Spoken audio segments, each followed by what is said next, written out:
In this video, we'll talk about regulation of glycolysis by fructose 2,6 bisphosphate. ये जो concept है लोगों को नहीं समझता है या फिर थोड़ा कॉम्प्लिकेटेड लगता है, तो देख लेते फ्रुक्टोज 2,6 बिसफॉस्फेट कैसे ग्लाइकोलिसिस को रेगुलेट करते। तो चलिए शुरू करते। तो यहाँ पे हमारे पास है फ्रुक्टोज, राइट। फ्रुक्टोज का फॉस्फोरिलेशन से दोनों कंपाउंड बन सकता है डिपेंडिंग अपॉन कौन इसे फॉस्फोराइलेशन कर रहा है। तो एक तो बनता है फ्रुक्टोज 2,6 बिसफॉस्फेट और दूसरे में बनता है फ्रुक्टोज 1,6 बिसफॉस्फेट। आपको तो पता ही होगा क्योंकि ग्लाइकोलिसिस में आपको मिल जाता है फ्रुक्टोज 1,6 बिसफॉस्फेट, राइट। अभी ग्लाइकोलिसिस को छोड़ के और एक एंजाइम है जो कि फ्रुक्टोज 2,6 बिसफॉस्फेट बना सकता है।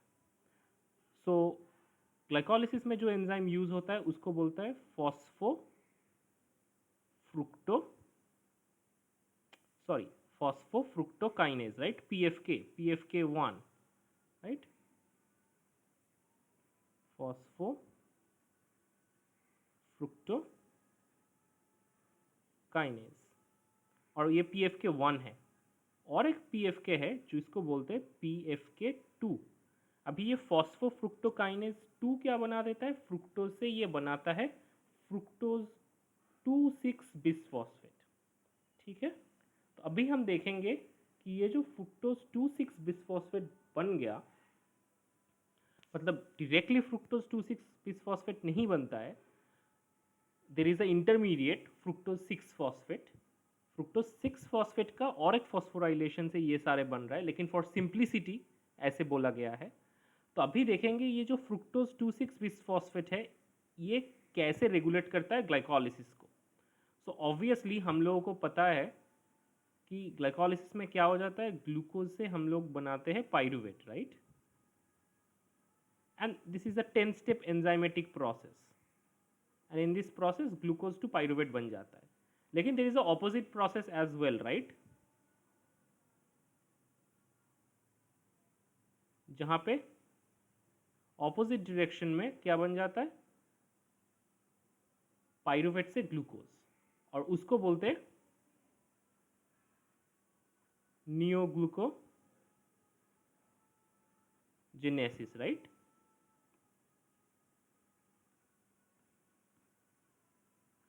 तो हम लोग देखते हैं फ्रुक्टोज 2,6 बिसफॉस्फेट ग्लाइकोलिसिस को कैसे रेगुलेट करता है। एक्चुअली फ्रुक्टोज 2,6 बिसफॉस्फेट ग्लाइकोलिसिस को पॉजिटिवली रेगुलेट करता है, वेराज नियोग्लूकोजेनेसिस को रेगुलेट करता है नेगेटिवली। ओके, तो ये बहुत ही इंपॉर्टेंट है, राइट, क्योंकि अगर ग्लाइकोलिसिस और नियोग्लूकोजेनेसिस एक साथ में चला so it would be a futile cycle, कुछ नहीं बनेगा, राइट। ना ही एनाबॉलिज्म होगा ना ही कैटाबॉलिज्म होगा, कुछ नहीं होगा। तो फ्रुक्टोज 2,6 बिसफॉस्फेट का जो रोल है, so fructose 2,6 bisphosphate is very important to ensure that glycolysis and neoglucogenesis do not take place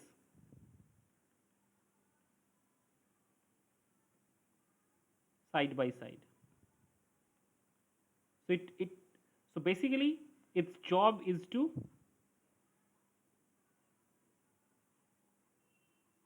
prevent the futile cycle. So it does a very important job, right? So let's go back to our glycolysis scheme.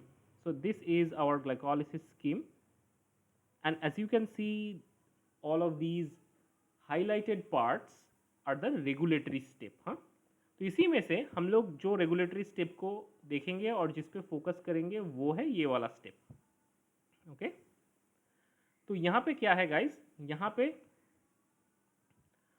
fructose 6 phosphate is getting converted to fructose 1,6 bisphosphate।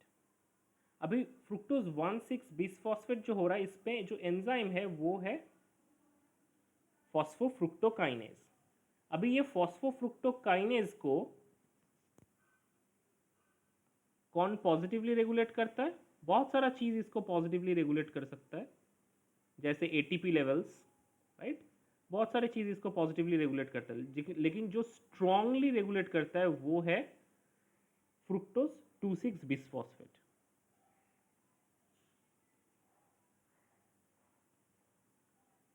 तो इसका activation में इसका role काफ़ी strong है। इसको छोड़ के भी और बहुत सारे चीज़ इसको पॉजिटिवली रेगुलेट करेगा, जैसे अगर आपका AMP कंसेंट्रेशन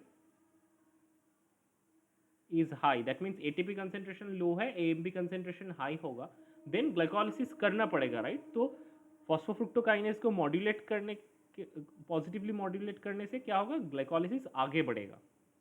खैर छोड़िए, हम लोग अभी बात करेंगे फ्रुक्टोज 2,6 बिसफॉस्फेट कैसे फॉस्फोफ्रुक्टोकाइनेज को पॉजिटिवली रेगुलेट कर रहा है और उसके ऊपर क्या हार्मोनल रेगुलेशन है या फिर हार्मोनल क्या रोल है, वही हम लोग अभी देखने जा रहे हैं। ओके गाइज, तो चलिए देखते हैं।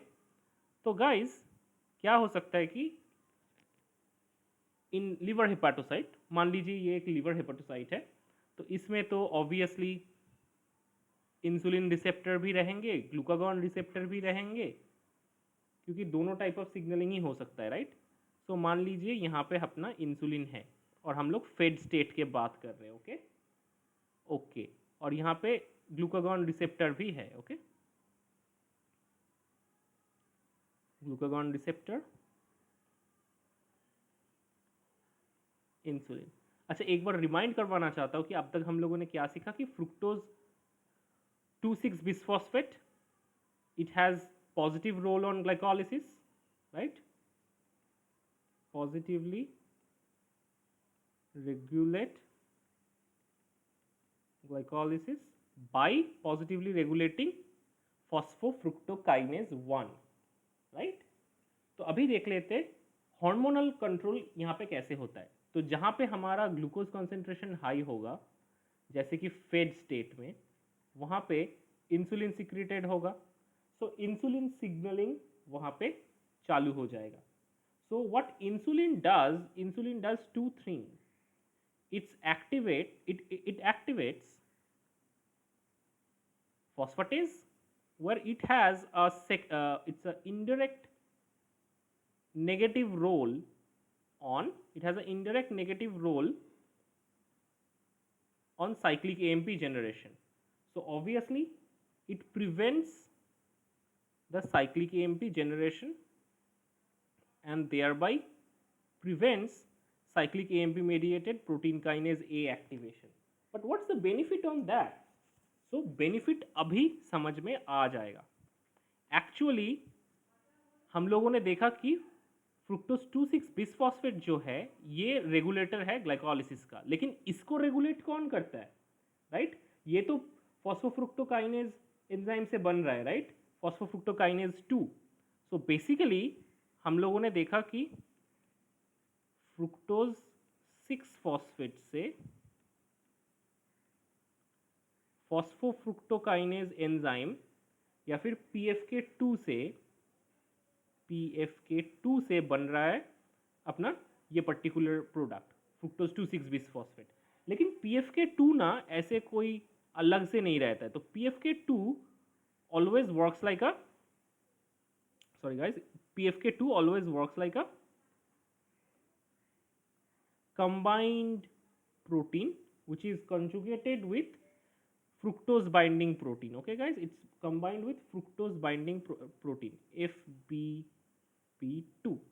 Okay, now this enzyme is activated जब इसमें कोई फॉस्फोराइलेशन नहीं है। ओके, इसमें जब कोई फॉस्फोराइलेशन नहीं है तब ये एक्टिव स्टेट में है। ओके, तो ऑब्वियसली आपको समझ में अच्छे से आ रहा है कि अगर ये डीफॉस्फोराइलेटेड हो गया तो क्या हो जाएगा गाइज?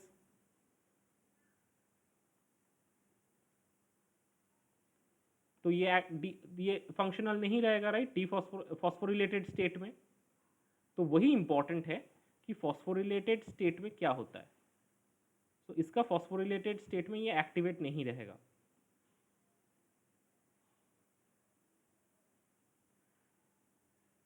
लेट्स से ये एक फॉस्फोरिलेटेड स्टेट है और इसमें ये एंजाइम इनएक्टिव रहता है, ओके।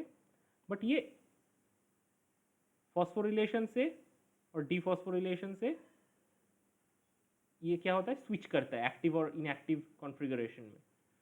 सो फॉस्फोप्रोटीन फॉस्फेटेज जो कि इंसुलिन सिग्नलिंग के द्वारा एक्टिवेटेड हुआ है वो पॉजिटिव रेगुलेटर है, वेराज प्रोटीन काइनेज ए इसको नेगेटिवली रेगुलेट करता है।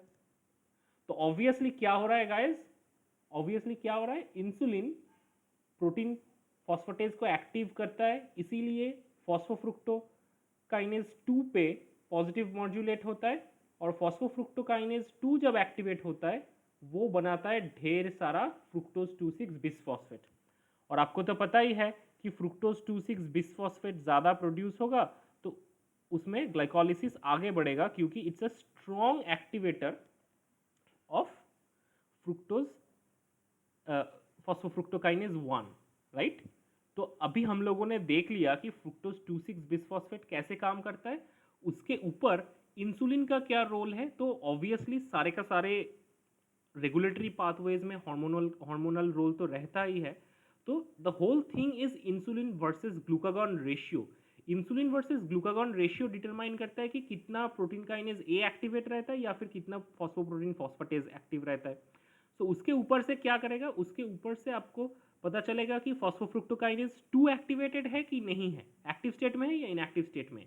अगर फॉस्फोफ्रुक्टोकाइनेज एक्टिव स्टेट में है तो क्या होगा, हम लोगों ने अभी देखा कि वो बना देगा बहुत सारा फ्रुक्टोज 2,6 बिसफॉस्फेट। अभी फ्रुक्टोज 2,6 बिसफॉस्फेट स्ट्रांगली रेगुलेट करता है फॉस्फोफ्रुक्टोकाइनेज 1 को, और जिससे ग्लाइकोलिसिस आगे बढ़ सकता है और ग्लूकोज से पाइरुवेट बन सकता है। तो ओवरऑल इस वीडियो में हम लोगों ने एक बहुत ही इंपॉर्टेंट कॉन्सेप्ट को अच्छे से समझा और इसका डिटेल्स के बारे में बात किया, वो है फ्रुक्टोज 2,6 बिसफॉस्फेट कैसे रेगुलेट करता है ग्लाइकोलिसिस पाथवे को, राइट। और ये इनडायरेक्टली इनहिबिट भी करता है नियोग्लूकोजेनेसिस पाथवे को, राइट। ग्लाइकोलिसिस का रेट बढ़ा के ये इनहिबिट भी करता है ग्लूकोनियोजेनेसिस पाथवे को। ओके गाइस, तो आई होप आप लोगों को ये वीडियो अच्छा लगा। अगर आप लोगों को ये वीडियो अच्छा लग रहा है प्लीज़ इसको शेयर कीजिए सोशल मीडिया में, ताकि मैं बिगर ऑडियंस तक पहुंच सकूं।